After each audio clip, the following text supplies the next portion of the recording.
ఎంతవరకు దేవుని చిత్త ప్రకారం లేకపోతే ఆయన ఇష్ట ప్రకారము మనం ఎంతవరకు ప్రవర్తిస్తున్నాం, ఎంతవరకు జీవిస్తున్నాం, ఆయన ఇష్ట ప్రకారం ఎంతవరకు నడుచుకుంటున్నాం అన్న సంగతిని మనం దేవుని మందిరానికి వస్తారు.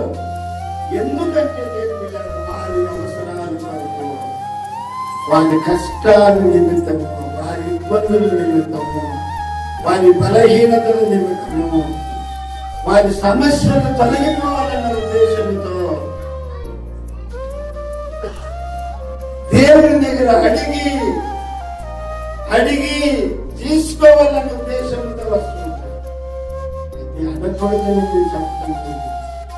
అడగాల దేవుని దగ్గర అడగాలి. ఆయన దగ్గర అడగకుండా ఎవరి దగ్గర తమ్ముడు చేయండి, ఆయన దగ్గరనే అడగాలి. ఏ సమయంలో తెలియదు ఆయన చిత్తమేంటో తెలుసుకొని ఆయన చిత్తములో మనము ఆమె 55:9 వాక్యం చదవండి. ఆకాశములో భూమికి పైన ఎంత ఎత్తుగా ఉన్నదో మీ మార్గములు కంటే నా మార్గములు, మీ తలంపుల కంటే నా తలంపులు అంత ఎత్తుగా ఉన్నది.